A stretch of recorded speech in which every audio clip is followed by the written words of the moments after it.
یہاں سائز زندہ ہیں۔ بہت پرانے زمانے کی بات ہے جب گاؤں شہر سے کوسوں دور ہوتے تھے اور رات اندھیرے کی اصل پہچان ہوا کرتی تھی۔ ایسے ہی ایک گاؤں کے کنارے ایک ویران حویلی تھی جسے لوگ کالی حویلی کہتے تھے۔ یہ حویلی صدیوں پرانی تھی اور کہا جاتا تھا کہ اسے ایک ظالم نواب نے بنوایا تھا جو جادو اور جنات سے شغف رکھتا تھا۔ دن کے وقت بھی اس حویلی کے آس پاس عجیب سی خاموشی رہتی، جیسے فضا خود سانس روک کر کھڑی ہو۔ مقامی لوگ شام کے بعد اس راستے سے گزرنے سے ڈرتے تھے کیونکہ اکثر وہاں سے چینخوں، زنجیروں کی آوازوں اور رونے کی سسکیوں سنائی دیتی تھی۔ بوڑھے کہتے تھے کہ نواب نے اپنی ہوس اور لالچ میں کئی بے گناہوں کی جان لی تھی جن کی آہیں اس حویلی میں قید ہو گئی۔ جب نواب مرا تو اسے اس حویلی کے تہہ خانے میں دفن کیا گیا، مگر اس کے بعد حویلی کبھی خاموش نہ ہو سکی۔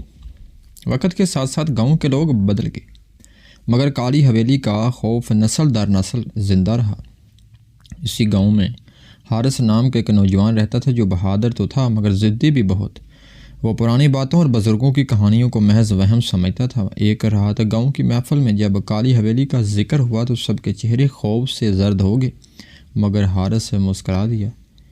اس نے اعلان کیا کہ وہ خود اس حویلی میں جا کر رات گزارے گا اور صبح واپس آ کر ثابت کرے گا کہ یہ سب کہانیاں جھوٹ ہیں۔ لوگوں نے بہت منع کیا، ماں نے رو رو کر ہاتھ جوڑے مگر حارث نہ مانا۔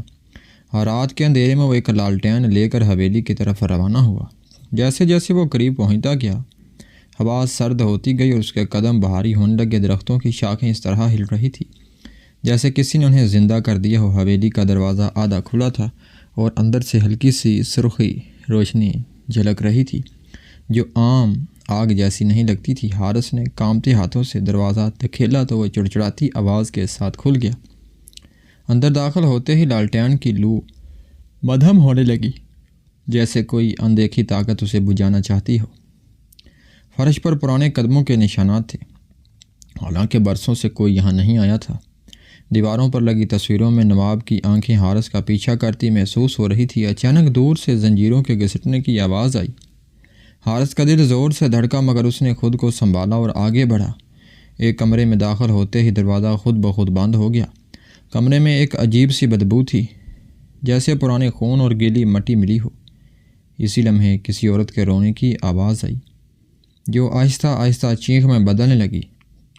حارث نے آواز کی سمت دیکھا مگر وہاں صرف اندھیرا تھا۔ اس کے کانوں میں سرگوشیاں گونجنے لگی جو اس کا نام لے رہی تھی اور اسے محسوس ہوا کہ وہ اس حویلی میں اکیلا نہیں ہے۔ حارث نے پیچھے مڑ کر دروازہ کھولنے کی کوشش کی مگر وہ جیسے دیوار بن چکا تھا۔ کمرے کی فضا بوجھل ہو گئی اور سانس لینا مشکل ہونے لگا۔ اچانک زمین سے ایک سیاہ سایہ ابھرا جو آہستہ آہستہ انسانی شکل اختیار کرنے لگا۔ اس کا چہرہ جھلسا ہوا تھا اور آنکھوں کی جگہ گہرے گڑھے تھی۔ وہ سایہ بولنے لگا مگر آواز قبر سے آنے والی سرگوشی جیسی تھی۔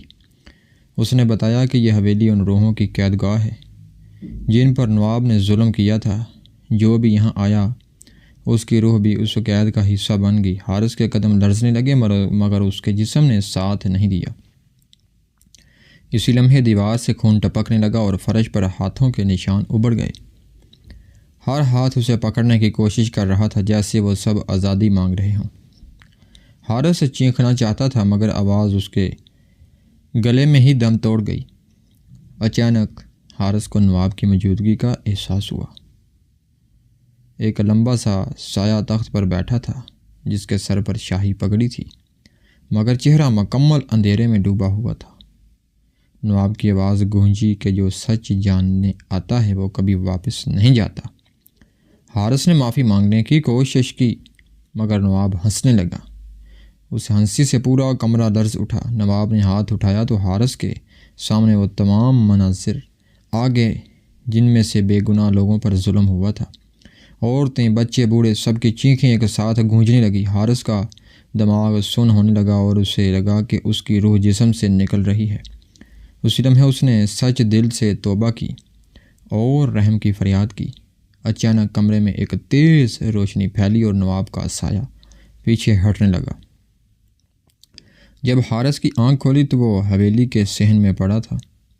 آسمان پر فجر کی روشنی پھیل رہی تھی اور ہوا میں پرندوں کی آوازیں تھیں۔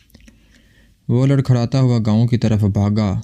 لوگوں نے اسے دیکھا تو حیران رہ گیا کیونکہ اس کے بال سفید ہو چکے تھے اور آنکھوں میں خوف جمع ہوا تھا۔ اس نے سب کو بتایا کہ کالی حویلی واقعی منحوس ہے اور واقعی وہاں موجود روحیں آج بھی انصاف کی منتظر ہیں۔ اس دن کے بعد حارث کبھی ہنسا نہیں۔ وہ اکثر رات کو چینک کر اٹھ جاتا اور کہتا کہ سائے اسے بلاتے ہیں۔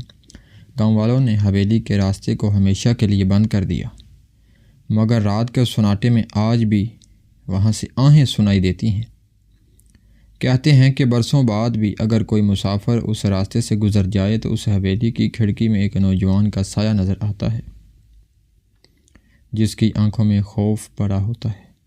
بزرگوں کا کہنا کہ حارث کی روح مکمل طور پر واپس نہیں آ سکی کیونکہ اس نے وہ سچ دیکھ لیا تھا جو انسان برداشت نہیں کر سکتا۔